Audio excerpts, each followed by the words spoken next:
Time travel করা কি সম্ভব?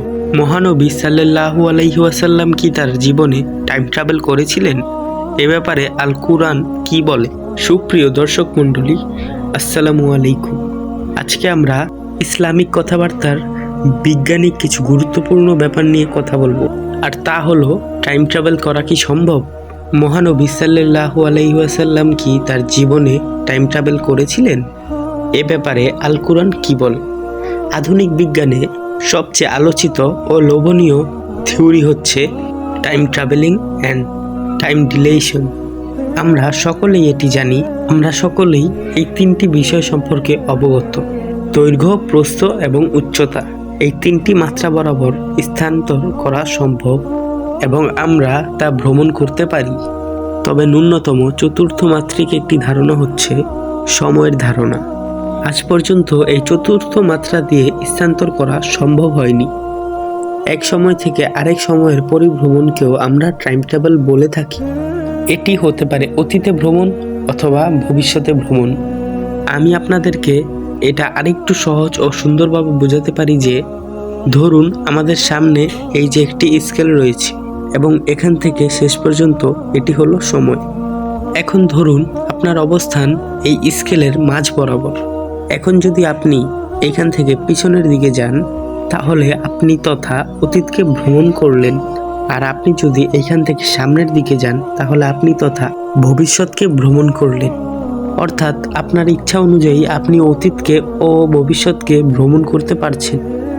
যদি আপনি এটা করতে পারেন, তাহলে এটাই হচ্ছে টাইম ট্রাভেল। এই উদাহরণ থেকে আপনারা বুঝতে পেরেছেন যে আসলে টাইম ট্রাভেল কি। এখন প্রশ্ন হচ্ছে, মানুষের পক্ষে টাইম ট্রাভেল করা কি সম্ভব?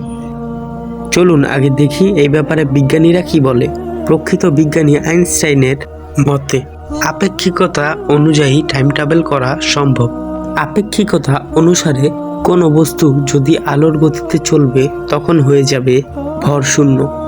আর যদি আলোর গতিতে চলে যায়, তবে সময় হবে স্থির, মানে টাইম ট্রাভেল সম্ভব। আইনস্টাইনের মতে এখানে বোঝা যাচ্ছে যে আপনার গতি যদি আলোর গতির চেয়ে বেশি গতিসম্পন্ন হয়, তাহলে আপনি টাইম ট্রাভেল করতে পারবেন। আর আলোর গতি হলো প্রতি সেকেন্ডে 3 লক্ষ কিলোমিটার। অর্থাৎ আলো প্রতি সেকেন্ডে 3 লক্ষ কিলোমিটার অতিক্রম করে। ধরুন আপনাকে আলোর গতিতে ছুটে চলতে পারে এমন কোনো একটি মহাকাশযানে উঠিয়ে দেওয়া হলো এবং আপনি ভ্রমণে বেরিয়ে পড়লেন মহাজগতের ওপার থেকে এপার। কিন্তু পৃথিবীতে এসে দেখবেন অনেক বছর সময় কেটে গেছে, যেখানে আপনার কাছে মনে হবে মাত্র অল্প কিছু সময়। এভাবে আইনস্টাইনের থিওরিতে সময় ভ্রমণের ফর্মুলা লুকিয়ে আছে। কিন্তু এখানে প্রশ্ন জাগে যে, মানুষ কি আলোর গতির সমান নাকি আলোর চেয়ে বেশি গতিতে চলতে পারবে? আজ পর্যন্ত কোনো মানুষের পক্ষেই তার এই ফিজিক্যাল বডি নিয়ে অথবা তার চেয়ে বেশি গতিতে দৃষ্টান্ত ভ্রমণ করা সম্ভব হয়নি। টাইম ট্রাভেল সম্পর্কে আল কুরআন কি বলে?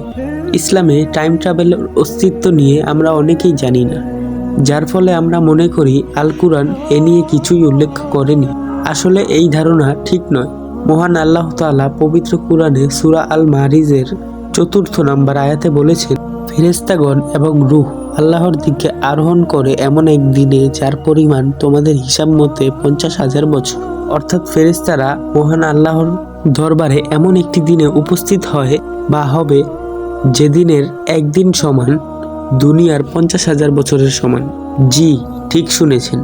যে থিওরি পুরো বিজ্ঞানকে পরিবর্তন করে দিয়েছেন, সেই থিওরি কিন্তু আরও 1450 বছর আগেই আল্লাহ তাআলা হযরত মুহাম্মদ সাল্লাল্লাহু আলাইহি ওয়াসাল্লামকে জানিয়ে দিয়েছিলেন।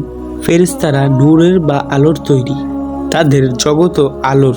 সুতরাং বিজ্ঞানীদের টাইম ডিলেশনের সাথে পুরোপুরি মিলে যাচ্ছে। টাইম ডিলেশনের আরও চমৎকারপ্রদ কিছু নিয়ম রয়েছে। গতিশীল বস্তুর গতির আধিক্যতার কারণে অনেক ক্ষেত্রে সময়েরও পূর্বের কাজ হয়ে যায়। সহজভাবে বললে, মনে করুন যে একজন মানুষের চেয়ে মেশিন কাজ করার দিক দিয়ে বেশি গতিশীল। মানুষ সেই কাজ 10 ঘন্টায় করে, মেশিন সেই কাজ 1 ঘন্টায় করে। অর্থাৎ গতিশীলতার কাছে কাজের সময় কমে যায়। এটাই বাস্তব। আমরা যখন ঘুমানো অবস্থায় থাকি, তখন আমাদের রূহ মহান আল্লাহর কাছে চলে যায়। আর এই সময় আমরা অনেকেই বিভিন্ন স্বপ্ন দেখি। অনেক সময় আমরা স্বপ্নে দেখি অতীতের কোনো কৃত কাজ বা ভবিষ্যতের কিছু কিছু কাজ। এসবই আল্লাহর প্রদত্ত কুদরতের অংশবিশেষ। এসব আমাদের কাছে অসম্ভব মনে হলেও আল্লাহ তাআলার কাছে কোনো কিছুই অসম্ভব নয়। যেমন আল্লাহ তাআলা পবিত্র কুরআনে বলেছেন, তিনি যখন কোনো কিছু করতে ইচ্ছা করেন তখন তাকে কেবল বলেন হও, তখনই তা হয়ে যায়। এ নিয়ে আমাদের মহানবী সাল্লাল্লাহু আলাইহি ওয়াসাল্লামের মেরাজের ঘটনা সম্পর্কে ধারণা থাকলে এ বিষয়টি আরও পরিষ্কার হয়ে যাবে। নবী করিম সাল্লাল্লাহু আলাইহি ওয়াসাল্লামের মেরাজ বা ঊর্ধ্বগমনের সম্পর্কে মহান আল্লাহ তাআলা বলেন, পরম পবিত্র ও মহিমাময় সত্তা তিনি, যিনি স্বীয় বান্দাকে রাত্রিবেলায় ভ্রমণ করিয়াছিলেন মসজিদে হারাম থেকে মসজিদে আকসা পর্যন্ত, যার চারদিকে আমি পর্যাপ্ত বরকত দান করেছি, যাতে আমি তাকে কুদরতের কিছু নিদর্শন দেখিয়ে দেই। নিশ্চয়ই তিনি পরম শ্রবণকারী ও দর্শনশীল। মেরাজের ঘটনা। মহান রব্বুল আলামিন তার প্রিয় নবী হযরত মুহাম্মদ সাল্লাল্লাহু আলাইহি ওয়াসাল্লামকে এক রাতে পবিত্র মক্কার মসজিদে হারাম থেকে মসজিদে আকসা বা বাইতুল মুকাদ্দাস পর্যন্ত এবং বাইতুল মুকাদ্দাস থেকে সপ্তম আসমান উপরে সিদরাতুল মুনতাহা পর্যন্ত ভ্রমণ করেছিলেন। তা আমরা সকলেই জানি। আমরা জানি যে মহাকাশ সীমাহীন, তবে এই সীমাহীন পথ মহানবী সাল্লাল্লাহু আলাইহি ওয়াসাল্লাম বোরাক নামক এক সুপারসনিক গতিসম্পন্ন বাহনে চড়ে সে সিদরাতুল মুনতাহায় চলে গিয়েছিলেন 7 আসমানকে অতিক্রম করে। এখানে যে বাহনটি মহানবী সাল্লাল্লাহু আলাইহি ওয়াসাল্লামের জন্য পাঠানো হয়েছিল তার নাম ছিল বোরাক। বোরাক শব্দটি এসেছে বারকুন থেকে, যার অর্থ হলো বিদ্যুৎ বা বিদ্যুৎ গতিসম্পন্ন বাহন।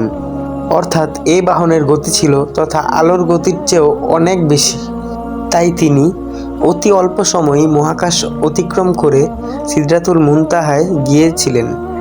এই অসাধারণ ভাবনাতীত গতির মাধ্যমে আল্লাহ তাআলার সব কুদরত লুকিয়ে রয়েছে। আমরা জানি টাইম ধীরে বা গতিতে চলে মহাকর্ষের উপর, অর্থাৎ গতি কম হলে টাইম দ্রুত চলে আর গতি দ্রুত হলে টাইম ধীরে চলে।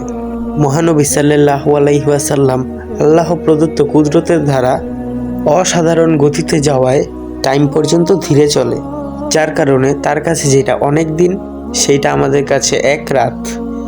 অর্থাৎ এরকম গতিতে গেলে আমরাও টাইম ট্রাভেল করতে পারবো। এইভাবে মেরাজের ঘটনা টাইম ট্রাভেলের পরিপ্রেক্ষিতে প্রকাশ করে। হাদিসে এসেছে নবী করিম সাল্লাল্লাহু আলাইহি ওয়াসাল্লাম মেরাজের রাতে শুধু মহাকাশ ভ্রমণ করেই ক্ষান্ত হননি। তিনি সেখানে জান্নাত দেখেছেন, জাহান্নাম দেখেছেন এবং জাহান্নামে কি অপরাধের কারণে কি শাস্তি হচ্ছে সেটা দেখেছেন। এবং তিনি জান্নাতে হযরত বেলাল রাদিয়াল্লাহু তাআলার আওয়াজও শুনতে পেয়েছেন।